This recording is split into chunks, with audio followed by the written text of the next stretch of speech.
छत्तीसगढ़ में स्वास्थ्य सेवाएं अब संकट की जद में हैं, क्योंकि प्रदेश भर में राष्ट्रीय स्वास्थ्य मिशन यानी एनएचएम के 16,000 अधिकारियों और कर्मचारियों ने सामूहिक इस्तीफा दे दिया है। राजधानी रायपुर में ही 1400 कर्मियों ने इस्तीफा सौंपा है।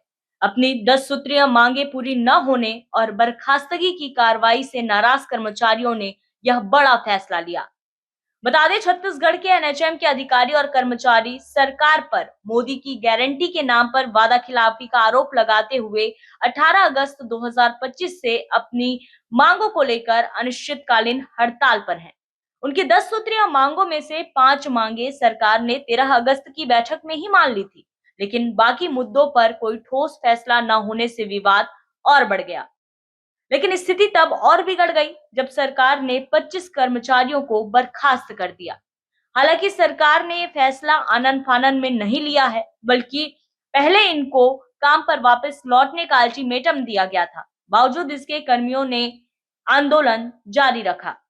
अब सरकार के इस फैसले के खिलाफ कर्मचारियों का गुस्सा फूट पड़ा है और उन्होंने सामूहिक इस्तीफे का ऐलान कर दिया है।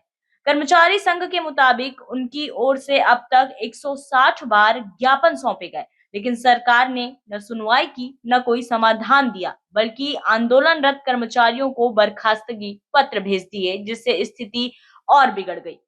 जी देखिए, हम लोग सब हड़ताल पे आए हैं। हड़ताल पे जाने का हम लोग पहले ही शासन को अवगत कराया गया था।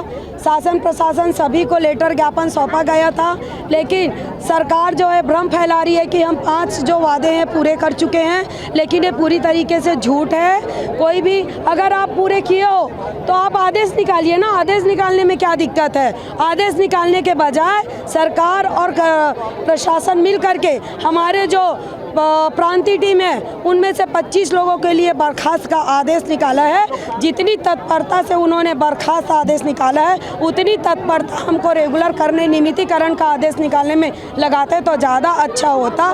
जितनी तत्परता से वो 25 लोग हम लोगों की 10 मांगे हैं। ग्रेड पे है, 27% लंबित वेतन वृद्धि है, अनुकंपा नीति है, स्थानांतरण नीति है, कैशलेस बीमा है। ऐसे करके हमारे पास 10 हमारी मांगे है। प्रमुख इसमें सहमति जताने की बात कर रही सरकार जो सहमति जताई हम लोग का सीआर पारदर्शिता में और 27% का 5% में दिखाई है, और हम लोगों को दिया है वो 30 दिन का मेडिकल अवकाश दिया है, और कैशलेस जो उसका है बीमा है उसमें। लेकिन इस पे किसी भी तरीके का कोई भी आदेश नहीं है। सिर्फ एक ही आदेश निकला है, एक ही मांग 30 दिन की सवैतनिक चिकित्सा अवकाश। ये हमारे द्वारा जो है असुविधा या सुविधा नहीं हो रही है। इसके लिए हम लोगों को सभी एनएचएम कर्मचारी को खेद है।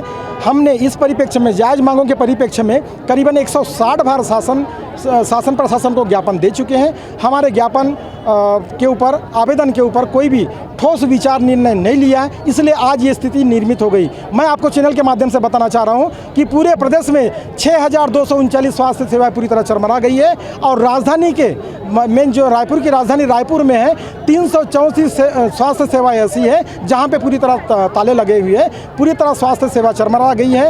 इस चरमराई व्यवस्था के लिए हमारे सारे 16,000 कर्मचारी खेद प्रकट करना चाहते हैं, क्योंकि हमारे कर्मचारी केवल और केवल सेवा करना चाहते हैं, हड़ताल करना नहीं चाहते। लेकिन इन्होंने हमारी जायज मांगों को नहीं सुना और हमको मजबूर कर दिया। विवश होकर हम लोग अनिश्चितकालीन आंदोलन में आए हैं। अपनी जायज मांगों के लिए आवाज़ उठाना क्या गलत है? हमारे 25 पदाधिकारीगणों को जो है सेवा समाप्त कर दिए, इसलिए सारे कर्मचारी आक्रोश में हैं। इसके कारण से हम लोग जो है आज मुख्य चिकित्सा स्वास्थ्य अधिकारी के प्रांगण में आके सभी लोग आज रायपुर जिले के 1475 लोग एक साथ सामूहिक रूप से इस्तीफा दे रहे हैं। मैं अशोक उबे, एनएचएम रायपुर। कितने कर्मचारी होंगे और आज प्रदर्शन करने पहुंचे हैं, क्या प्रमुख उद्देश्य है? आज 18 अगस्त से हमारी निरंतर हड़ताल चल रही है, अनिश्चितकालीन आंदोलन चल रहा है। हमारी प्रमुख जायज मांगों के परिप्रेक्ष्य में, उस जायज मांगों के परिप्रेक्ष्य में हमारे 25 पदाधिकारीगणों को सेवा समाप्त कर दी हुई है। उसके परिप्रेक्ष्य में हम लोग सारे के सारे 16,000 कर्मचारी एक साथ 2 बजे मुख्य चिकित्सा स्वास्थ्य अधिकारी अपने अपने कार्यालय में एक साथ इस्तीफा दे रहे हैं। हम शासन की जो दंडात्मक नीति है इसका घोर विरोध कर रहे हैं। भाई, आपने जो है आदेश जारी करवाने के लिए इतनी देरी नहीं लगाई। काश हमारी जायज मांगों के ऊपर 10 मांगों के ऊपर अगर शीघ्रता से करते तो आज ये नौबत नहीं आती। हम लोग 18 अगस्त 2025 से निरंतर अनिश्चितकालीन आंदोलन में हैं। अब देखने वाली बात यह होगी कि सरकार और आंदोलनकारी कर्मचारियों के बीच संवाद कब और कैसे होता है, क्योंकि अगर समाधान जल्द नहीं निकला तो स्वास्थ्य सेवाओं पर इसका सीधा असर पड़ना तय है।